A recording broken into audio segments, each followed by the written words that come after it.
Hello students, welcome back to my channel. So let's continue upon our topic scope and importance. Environment is not a single subject. ये मैंने आपको बताया था environment is a multidisciplinary. ये एक subject नहीं है, इसमें बहुत सारे सब्जेक्ट हैं.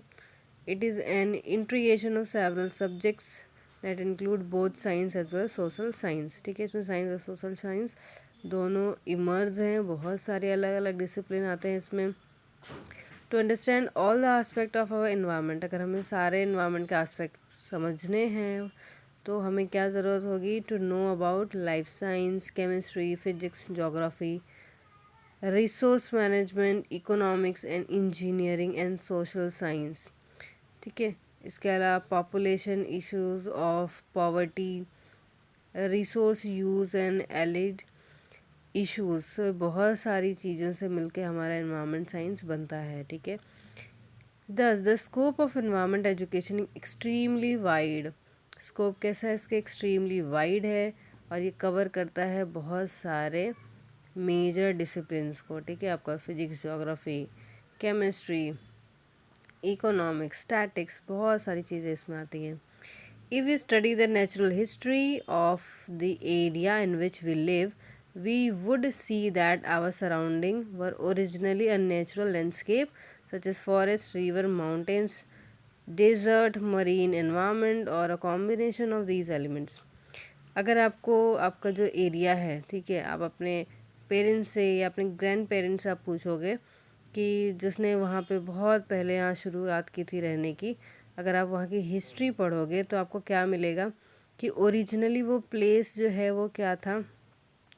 आइदर वो फॉरेस्ट रहा होगा कहीं का कभी, या रिवर रहा होगा, या माउंटेन, या डेजर्ट. ठीक है, most of us live on landscape that have been profoundly modified by humans. But अब हम जहाँ पे रह रहे हैं वो फुली मॉडिफाइड हो चुका है by the humans.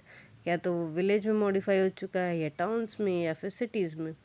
We get our food supply from surrounding villages, which in turn are dependent on natural landscape. ठीक है, सो अब अगर हम बात करें कि हमारे फूड की जो सप्लाई है, अगर हम फूड पे डिपेंड किसके हैं? विलेजेस पे, क्योंकि विलेजेस में खेती होती है. तो हमारे जो फूड सप्लाई है वो कहाँ से आती है? तो विलेजेस से आते हैं. बट जो विलेज है वो किस पर डिपेंड है? On natural landscape such as forest, grassland, river. ठीक है, so the industrial development and intensive agriculture practices that provide the goods for our increasing consumer oriented society. ठीक है, सो जो एग्रीकल्चर है इससे हमारी जो कम्युनिटी है, जो हमारे पॉपुलेशन है जो इंक्रीज़ हो रही है, वो सब फूड के लिए डिपेंड है. आप a large amount of natural resources. ठीक है, सो हम जो है बहुत ही ज़्यादा बड़ा, क्योंकि कंज्यूमर जो है, पॉपुलेशन है ह्यूमंस की बहुत ज़्यादा है लिविंग की, तो वो बहुत ज़्यादा नेचुरल रिसोर्सेज पर डिपेंड करते हैं. Consequently these will get exhausted in near future.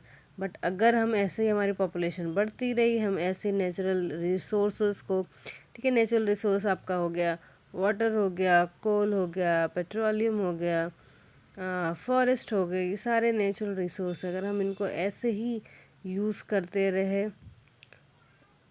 If we continue to extract them, there will be nothing left for the next generation.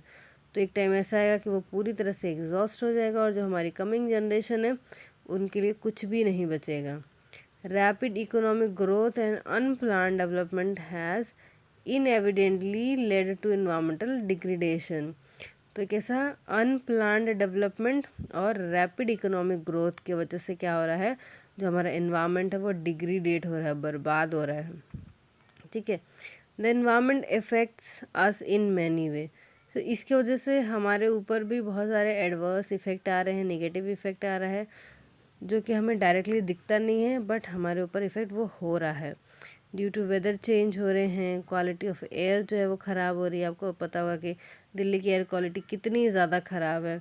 वहाँ लोग जो हैं वो फ्रेश एयर उन लोगों को नहीं मिल रही है सांस लेने के लिए.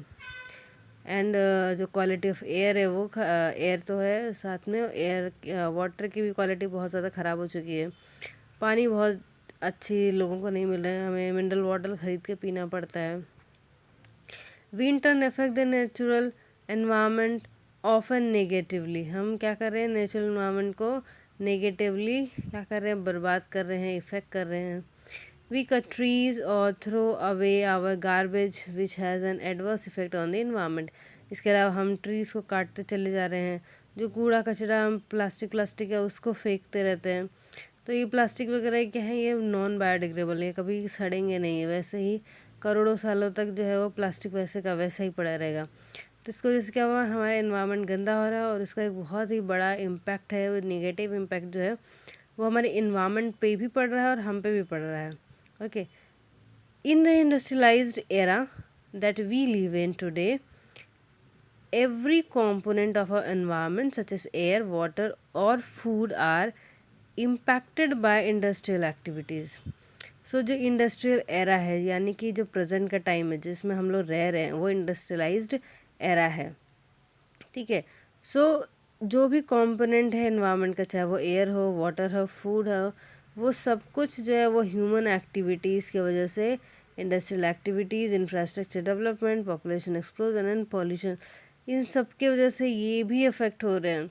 आपने सुना होगा कि हम न्यूज़ में या हर जगह आपने सुना होगा कि जो फूड आते हैं, जो वेजिटेबल्स आते हैं, उनको अच्छे से धो लेना चाहिए, क्योंकि उसमें बहुत सारे केमिकल्स लगे होते हैं। जो एयर है वो बहुत ज़्यादा पॉल्यूटेड हो चुका है, वाटर बहुत ज़्यादा पॉल्यूटेड, सबके घर में आपको आरओ मिलेगा, है ना, वाटर प्यूरिफाई करने के लिए। तो ये सब क्या है, ये हमारे ही किए हुए काम हैं, जिसकी वजह से हमारा एनवायरनमेंट इतनी बुरी तरह से एक्सप्लॉइट हो रहा है। ठीक है, और उसका असर हमारे ऊपर भी पड़ रहा है, हमें शुद्ध हवा नहीं मिल रही है, साफ़ पानी नहीं मिल रहा है।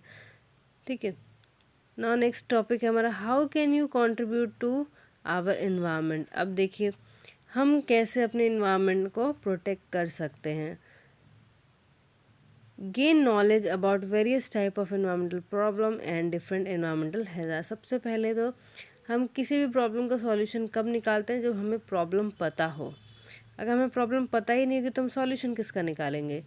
तो प्रॉब्लम, अगर हमें एनवायरनमेंट को, अपने एनवायरनमेंट को प्रोटेक्ट करना है, अपनी तरफ से कुछ कंट्रीब्यूट करना है अपने एनवायरनमेंट में, तो सबसे पहला काम क्या होना चाहिए कि हमें पता होना चाहिए कि आखिर एनवायरनमेंट के लिए प्रॉब्लम है क्या। ठीक है, तो हमें क्या करना होगा, गेन नॉलेज, हमें ज्ञान चाहिए, हमें नॉलेज चाहिए अपने एनवायरनमेंट के बारे में और जो भी हज़ार्ड हो रहा है। सेकेंड है by creating a concern and respect for the environment. से ये भी बहुत ज़्यादा एथिकल चीज़ है कि आपके अंदर वो रिस्पेक्ट होनी चाहिए, वो कंसर्न होना चाहिए। ये सारी चीज़ें कैसी है, ये इनबिल्ट होती है। ठीक है, आप किसी को सिखा नहीं सकते कि आप इसको रिस्पेक्ट करो, आप पानी को रिस्पेक्ट करो, आप सॉइल को रिस्पेक्ट करो, है ना, ये इनबिल्ट होती है। ये आपको जो है बाय बर्थ ये कह सकते हैं, या बाय अपब्रिंगिंग भी एक बहुत इम्पॉर्टेंट चीज़ होती है, जिसमें हमें पानी के हमारे जो इंडियन कल्चर है, इसमें हमें जो भी हमारे नेचुरल रिसोर्स है इसको प्रोटेक्ट करने के बारे में और इसको रिस्पेक्ट करने के बारे में बहुत ज़्यादा सिखाया जाता है। तो ये कल्चरल होता है, इनबिल्ट होता है। तो ये चीज़ें अंदर होनी चाहिए, छोटे बच्चों में बचपन से ये चीज़ें डालनी चाहिए कि आप अपने, जो आपको फूड मिल रहा है, जो आपको एयर मिल रही है, जो आपको पानी मिल रहा है, इसकी रिस्पेक्ट करिए। ठीक है, एक कंसर्न होना चाहिए उसके लिए। Being to appreciate and adopt the idea of development without destruction of the environment. जो भी आइडियाज़ आ रहे हैं, जो भी बताए जाते हैं ताकि हम अपने एनवायरनमेंट को प्रोटेक्ट कर सकें, उन आइडियाज़ को हमें क्या करना चाहिए, अप्रिशिएट करना चाहिए, अडॉप्ट करना चाहिए। अडॉप्ट का मतलब उसे अपने यूज़ करना चाहिए। Play an effective role in protecting the environment by understanding and following environmental law. जो हमारी गवर्नमेंट है उन्होंने बहुत सारे लॉज बनाए हैं to protect our natural resources, to protect our air, environment, ठीक है, वाटर। तो जो भी लॉज बनाए हैं उसे हमें क्या करना चाहिए, समझना चाहिए और उसे फॉलो करना चाहिए। Learning by doing can be achieve in the environment by doing experiments at micro and macro level with air, water, soil, plants, animal and their interaction with each other। ठीक है, लर्निंग बाय डूइंग, सीखने के साथ साथ को करते भी रहना चाहिए। जो भी छोटे मोटे एक्सपेरिमेंट्स वगैरह हैं जिससे हम अपने इन्वायरमेंट को प्रोटेक्ट कर सकते हैं, अपने एयर वाटर सॉइल प्लांट्स को प्रोटेक्ट कर सकते हैं, चाहे वो माइक्रो लेवल पे हो, छोटे लेवल पे हो या फिर बड़े लेवल पे। तो हमें ये लर्निंग करनी चाहिए, साथ साथ उसको इम्प्लीमेंट भी करना चाहिए। ठीक है, लर्निंग बाय डूइंग, ये दोनों चीज़ें होनी चाहिए। ठीक है, सो ये हो गया हमारा how can you contribute to protect your environment. तो अब हम नेक्स्ट टॉपिक जो है एनवायरनमेंट एजुकेशन एंड अवेयरनेस के बारे में पढ़ेंगे अपने नेक्स्ट कमिंग वीडियो में। ठीक है, so till then bye bye and please like, share and subscribe. Thank you for watching the video.